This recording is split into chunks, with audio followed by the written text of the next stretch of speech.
দেখুন বন্ধুরা, কি সুন্দর পদ্ম ফুল ফুটে আছে। চারটে পদ্ম ফুল ফুটেছে আজকে।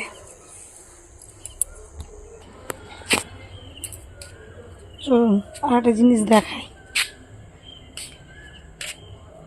এই দেখুন, নোটে শাকের দানা ফেলেছিলাম, নোটে শাক বেরিয়েছে। দানা ফেলাটা বোধহয় ঠিক হয়নি, এক জায়গায় বেশি পড়ে গেছে। আমি তো কোনোদিনও করিনি, প্রথমবার ফেলেছি। আমি ঠিক বুঝতে পারিনি, অত ছোট ছোট দানা মনে হচ্ছে একদিকেই পড়ে গেছে নাকি জানি না, মাঝখানটাই দেখছি তো বেশি আছে। যাই হোক, বড় হলে দেখাবো। আমার জীবনে প্রথমবার এই নোটে শাক ফেলেছি আর কি, ক্যারেটের মধ্যে। আর এই দেখুন, দুধরা ফুল হয়েছে। অনেক দিন আমার বাগানটা আপনাদের দেখানো হয়নি।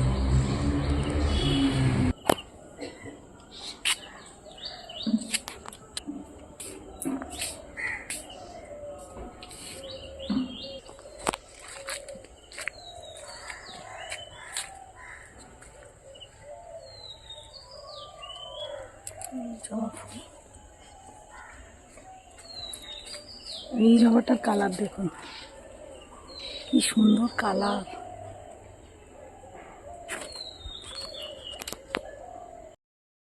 সুপ্রভাত বন্ধুরা, কেমন আছেন সবাই? নিশ্চয়ই ভালোই আছেন। শ্যামলীজ লাইফস্টাইলে আবার একটা নতুন ব্লগে আপনাদের সকলকে সুস্বাগতম। আর এই তো সকালবেলা আজকে চলে এসেছি, কি প্রথম কাজটা ধরেছি হচ্ছে শোকেস গোছাতে চলে এসেছি। এই দেখুন, এক রাশ জিনিসপত্র নিয়ে বসে পড়েছি। এই যে এগুলো নিয়ে বসে পড়েছি গোছাবার জন্য, কারণ বুঝতেই পারছি না কোথায় কি রয়েছে। মানে মশলা কতটা আনতে হবে, রাখতে হবে, সেগুলো মশলা কিছুটা ঢেলে ঢেলে ফাঁকা করছি, আর মশলার জায়গাগুলো গোছাচ্ছি। মানে এগুলো আগে থেকেই আনা ছিল, কিন্তু ব্যবহার করতে করতে এতটাই মানে বেশি জিনিস আনা হয়ে গেছে না, সেগুলো আর পুরোপুরি সব ঢালা হয়নি। ওই জন্যই সকাল সকাল চলে এসেছি আর কি, আগে গোছাতে। সকাল সকাল নয়, এখন অনেকই বাজে, 10:30 বেজে গেছে।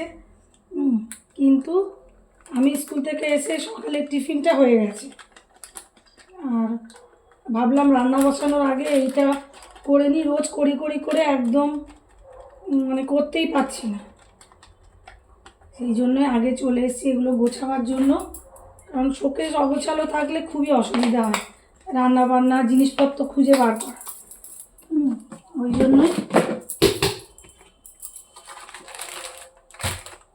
চলে এসেছি। আমি এখানেই সব আমার মশলাপাতি জিনিসপত্রগুলো এখানেই রাখতে হয় আমার।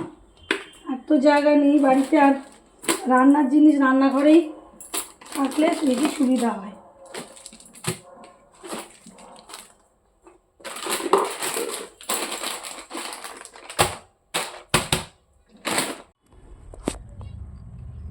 এদিকে চলে এসেছি, গাছে জল দেব। এই যে এই গাছটাতে না এত জল শুকিয়ে যাচ্ছে, বোঝা যাচ্ছে না কি করব। গাছটা মরে যাচ্ছে, যার জন্য জলের অভাব হচ্ছে। সকালে আমার হাজব্যান্ড সবই জল দিয়ে দেয়, তারপরেও এক সময় মিস হয়ে যায়। তো চলে এসেছি জল দিতে।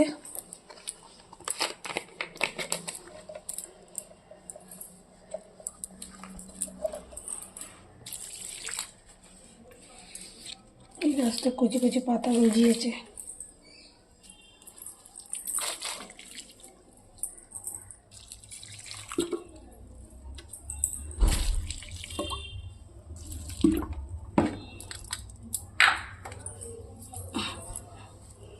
এই গাছটা গরম পড়ছে তো পাতাগুলো সব শুকিয়ে গেছে, জন্য ভাবলাম একটু পরিষ্কার করে দিই।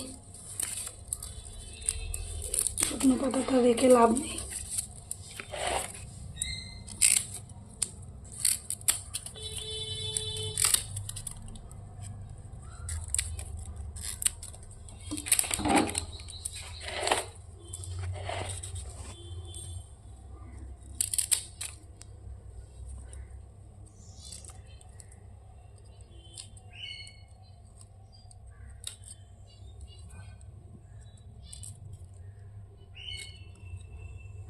ব্যাস,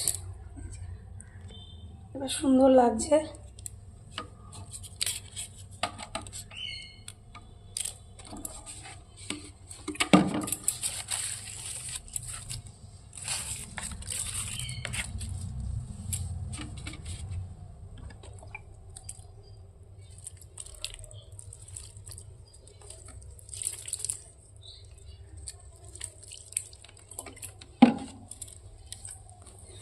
আর এইদিকে আর একটা গাছও এই অবস্থা, গরম না পড়তে পড়তে এদের পাতা শুকনো হওয়া শুরু হয়ে গেছে।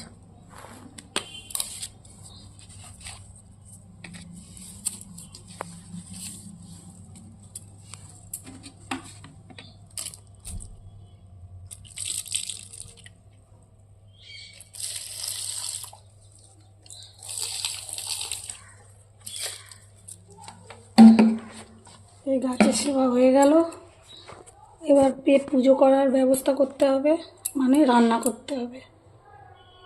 চলুন রান্নাঘরে এবার যেতেই হবে।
এদিকে ইলিশ মাছ ভাজতে দিয়ে দিচ্ছি।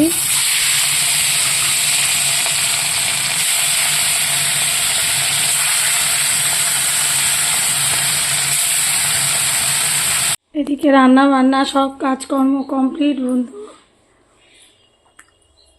সবই হয়ে গেছে। এবার যাব স্নান করতে। ভিডিওটা আর বাড়াচ্ছি না, জানি না ওটা ওই ভিডিওটা এডিটিং করার সময় কি অবস্থায় রয়েছে, ওটা দেখে কেটে কুটে সাইজ করতে হবে, একটু বড়ই হয়ে গেছে। যাই হোক, আর ভিডিওটা বাড়াচ্ছি না। তো tata, bye bye, see you again. আবার দেখা হবে নেক্সট ব্লগে। টাটা।